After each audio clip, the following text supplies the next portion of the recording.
ज़्यादातर जो रसायन हमारे ऊपर प्रभाव जिसका होता है वो है डोपामाइन, सेरोटिन, ऑक्सीटोसिन। लेकिन जिसके पास सेरोटिन कम हो जाता है वो चले जाते हैं रिवेंज और रिवोल्यूशन। अगर त्रिकुट के ऊपर प्रभाव उसका पड़ता है तो वो सही है। आहार का प्रभाव व्यवहार के ऊपर होता है तो हमारा चाल चलने थोड़ा परिवर्तन हो सकता है। कोई भी चीज चित्र के साथ हम देखते हैं वो दिमाग के ऊपर उसका प्रभाव रहता है।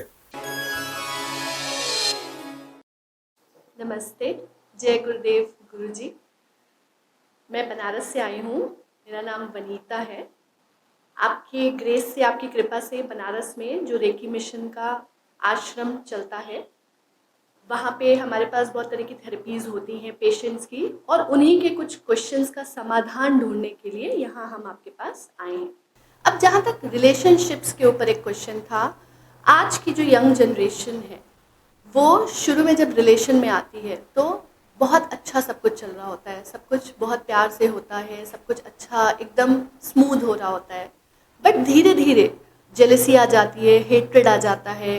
अगर अलग हो जाते हैं तो मन में बहुत अलग तरीके की रिवेंज चीज़ें आने लग जाती हैं, एसिड अटैक्स लग जाते हैं, लोग मर्डर कर देते हैं। तो यंगस्टर्स के लिए हमें क्या करना चाहिए कि वो इस मानसिकता से थोड़ा बचें और एक हेल्दी रिलेशनशिप, जिस चीज़ में प्यार था, लव था, उस लव को मेंटेन करते हुए, भले अलग हो गए हों, भले ब्रेकअप हो गया हो, भले साथ में ना हो, बट उस प्यार भरे रिश्ते को उसी मेमोरी के साथ अपने जीवन में रखें, ताकि आगे चल के भी मेंटल इमोशनल स्ट्रेस, ये सब ट्रॉमाज उन्हें ना हो। तो कुछ यंगस्टर्स के लिए अगर आप बताना चाहेंगे क्या करना चाहिए, कैसे करना चाहिए कि आगे चल के उनका लाइफ भी बेटर और अच्छा दिशा में जाए। ये सब चीज के समाधान एक वो है समाधि।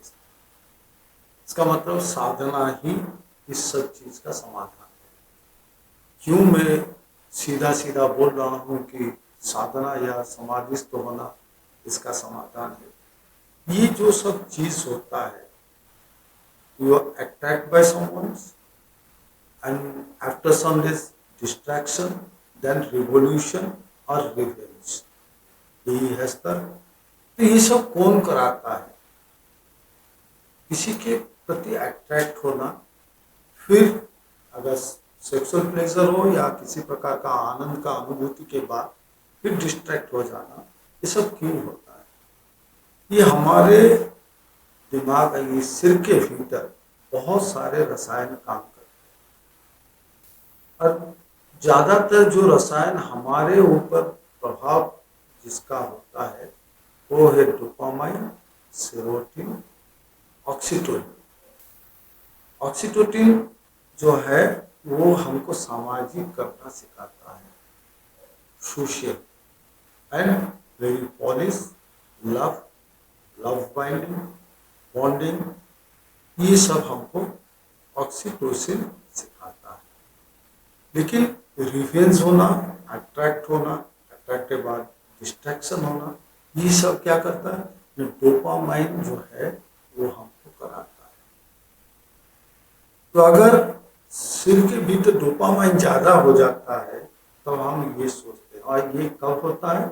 जब एक ट्रांजिट पीरियड होता है, टीनेजर से हम यूथ की तरफ जाते हैं, जब हमारा लिबिड एनर्जी जाके एडिनल ग्लैंड को टच करता है, तब ये ताकत हमारे भीतर आ जाता है, डोपामाइन ज़्यादा सिक्रेशन होता है, तो हम नेगेटिव हो जाते हैं। लेकिन उसको कंट्रोल करने के लिए थोड़ा बहुत सेरोटोनिन काम करता है, जैसे हम बोलते हैं कि मन के ऊपर विवेक का अधीन होता है।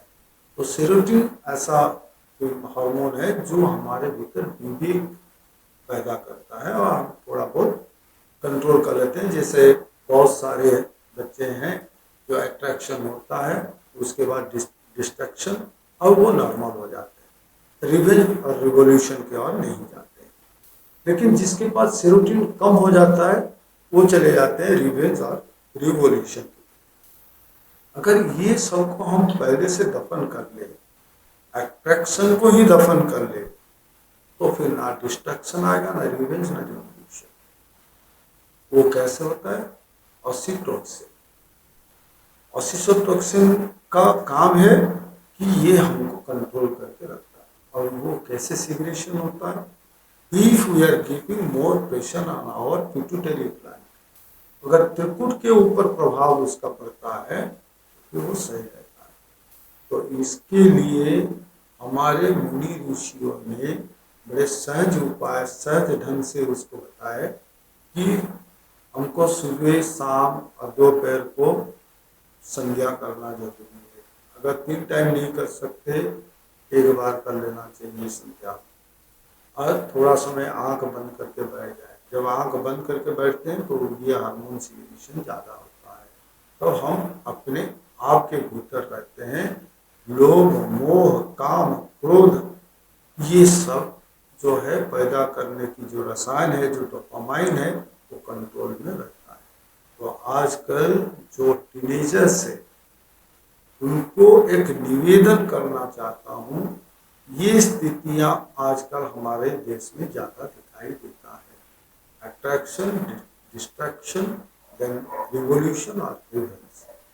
और इसमें केवल कि जो अट्रैक्ट हुआ है या जिसको अट्रैक्ट किया है, ये दोनों के भीतर ये कहानी रहता है। ये एक परिवार, एक परिवेश को दूषित कर देता है, एक समाज को दूषित कर देता है। तो इससे दूर रहने के लिए जितना भी समय मिलता है, सबसे अच्छा समय जब हम सो के उठते हैं, चाहे समय कुछ भी हो। मैं ब्रह्म मुहूर्त का भी समय नहीं बोलता हूँ। जब भी शैया से उठते हैं, जब भी सांस की अनुभूति करते हैं चेतन मन में, consciously when you feel your breathing, तब थोड़े समय आंख बंद करके बैठ जाए, कम से कम 21 मिनट। या यदि इतना भी समय नहीं होता है, सबसे कम 7 मिनट, तो 7 मिनट के लिए आंख बंद करके बैठ जाए। तो फिर खुद अपने आप के भीतर ही रहोगे। ना इस प्रकार का कहानियाँ होगा, ना समाज कलुषित होगा, ना ये जो चिंता हमको सताने लगता है, ये ऐसा कुछ होगा। ना केवल ये, जितने भी काम वासना से संपर्कित चिंता या चेतना हमारे मन के भीतर आता है, अगर 7 मिनट के लिए आंख बंद कर ले हमारे युवा पीढ़ी, तो सब आत्म केंद्रित होकर रहेंगे, आत्मशासित होकर रहेंगे, अनुशासित होकर रहेंगे। तो ये सब नहीं रहेगा। तो ये सब जो पूछा था कि क्यों हो रहा है, इसके पीछे हमारे मस्तिष्क के भीतर होता हुआ रासायनिक क्षरण की वजह से होता है। अगर हम रासायनिक क्षरण को रोक लें तो ये सब चीज़ें हमको देखने के लिए नहीं मिलेगी। गुरुजी, ये जो रसायन के चेंजेस होते हैं, जो हार्मोन्स के चेंजेस होते हैं, एक खाने का, एक फूड का भी इसके ऊपर कुछ इम्पैक्ट आता है क्या? हम जो खाना आहार लेते हैं, क्या ये भी जिम्मेदार है कि हमारे इमोशंस इस तरह से वैरी हो जाते हैं और हम इस तरह से बिहेव करने लगते हैं? इसमें हम लोग जो है थोड़ा हम खुद को छुपाते हैं, जो वास्तव है उसके बारे में चर्चा नहीं करते।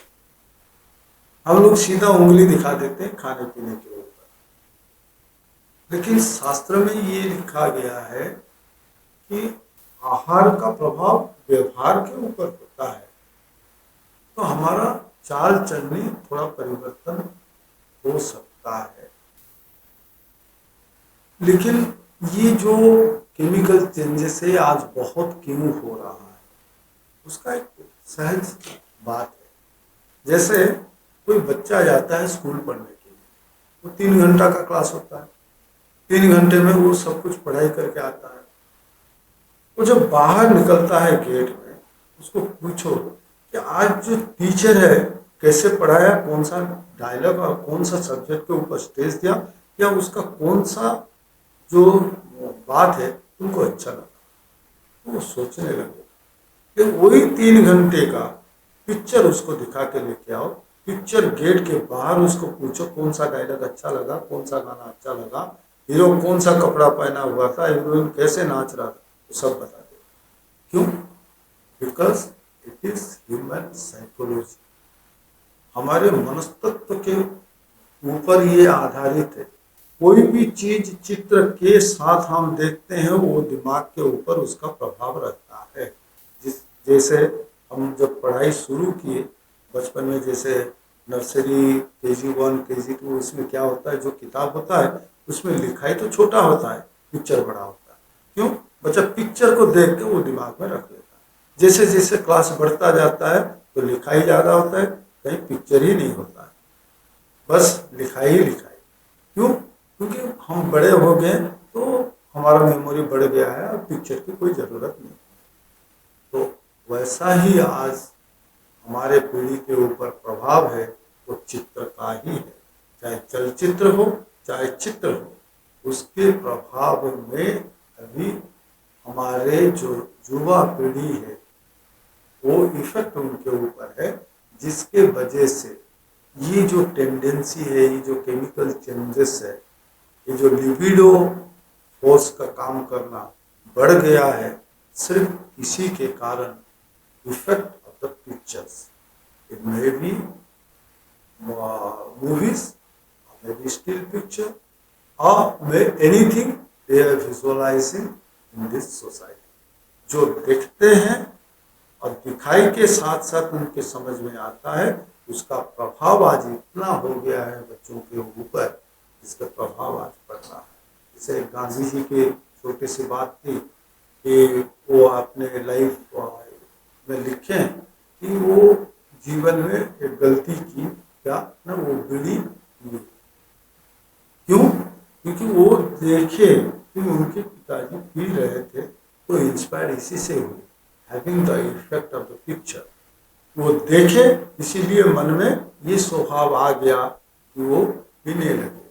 लेकिन तो यही तर्क, यही मनस्तत्व जो है आज का युवा पीढ़ियों के ऊपर प्रभाव दे रहा है। तो यहाँ अगर हम चेंज करना चाहते हैं, चेंज हो सकता है। जैसे सचित्र चित्र के सहित हमारे जो एपिक्स है उसको उनको दिखाया जाए, उनको पढ़ाया जाए, तो फिर एक सच्चरित्र जो है उनके मन में आएगा, जो यथार्थ में, जैसे हम बोलते हैं रामचरितमानस, उनके मानस पटल में राम की चरित्र जो है लिख जाएगा। अगर रामचरितमानस हो या ऐसे कोई भी किताब हो जो चित्र के साथ साथ हमारे बच्चों को पढ़ाया जाएगा, चित्र के साथ दिखाया जाएगा, चलचित्र के साथ दिखाया जाएगा, उसका इफेक्ट उन लोगों के ऊपर रहेगा और एक अच्छा चरित्र जो है गठन करने के लिए उनके दिमाग के भीतर जो रासायनिक परिवर्तन होता है वो नहीं रहेगा। सत्यवान, सत्यनिष्ठ व्यक्ति के हिसाब से वो खुद को जो है प्रकाश कर लेंगे समाज के भीतर। और थैंक यू वेरी मच इतना पेशेंटली सब आंसर देने का, हर जवाब सुनने, क्वेश्चंस को अच्छे से सुनकर उसको समझ के, जो पूछा उसका भी जवाब दिया, जो नहीं पूछा उसका भी जवाब दिया। तो कुछ चीज़ें दिमाग में चल रही थी पर आप उसका आंसर देते जा रहे थे, तो उन सब चीज़ों के लिए थैंक यू।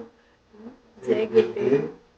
हमारे कार्यक्रम समाधान श्रृंखला के माध्यम से यदि आपके मन में कोई समस्या, द्वंद्व या कोई सवाल है तो आप हमें 9861033075 नंबर पर व्हाट्सएप कर सकते हैं। आपके सभी प्रश्नों के समाधान के लिए पूज्य गुरुजी सरल रास्ता बताएंगे। हमारा यह कार्यक्रम समाधान श्रृंखला ओडिशी खबर चैनल पर देखना ना भूलें। हमारे साथ जुड़े रहने के लिए हमारे चैनल को सब्सक्राइब करना ना भूलें। जय गुरुदेव।